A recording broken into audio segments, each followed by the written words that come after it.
विश्व राजनीति का एक प्रभावशाली नाम, मध्य पूर्व की शक्ति संतुलन का केंद्र, एक धार्मिक नेता और रणनीतिक राजनीतिक व्यक्तित्व, वह हैं अली खमेनेई।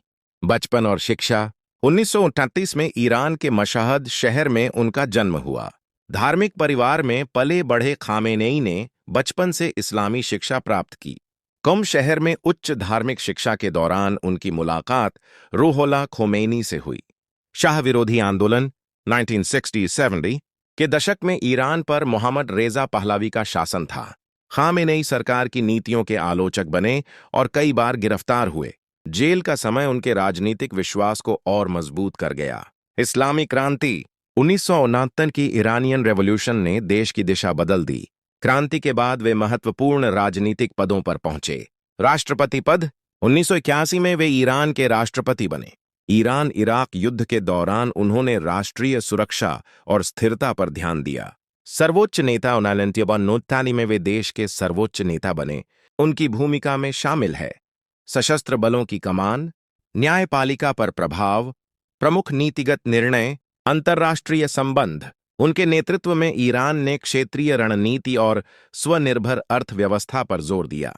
अमेरिका के साथ संबंध अक्सर तनावपूर्ण रहे। निःशब्द एक सुबह, एक खबर पूरे क्षेत्र की राजनीति को हिला देती है।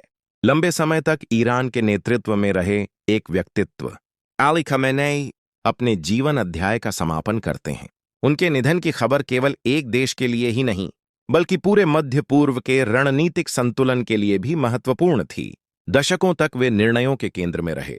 राज्य नीति, रक्षा, कूटनीति और वैचारिक दिशा में समर्थकों के लिए वे दृढ़ता और स्थिरता का प्रतीक थे। आलोचकों के लिए वे कठोर और विवादास्पद नेतृत्व की छवि। लेकिन इतिहास के पन्नों में उनका नाम अमिट रहेगा। उनका जाना एक प्रश्न छोड़ जाता है। ईरान का अगला नेतृत्व किस दिशा में आगे बढ़ेगा? क्या नीतियों की निरंतरता बनी रहेगी या परिवर्तन का नया अध्याय शुरू होगा? एक नेता चला जाता है, लेकिन उसका प्रभाव समय की परतों में बना रहता है।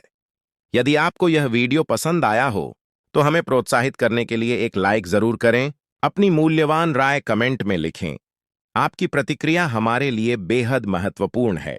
ऐसी ही गहराई और तथ्यों पर आधारित डॉक्यूमेंट्री देखने के लिए हमारे चैनल को सब्सक्राइब करें और नए अपडेट पाने के लिए बेल आइकन दबाना न भूलें।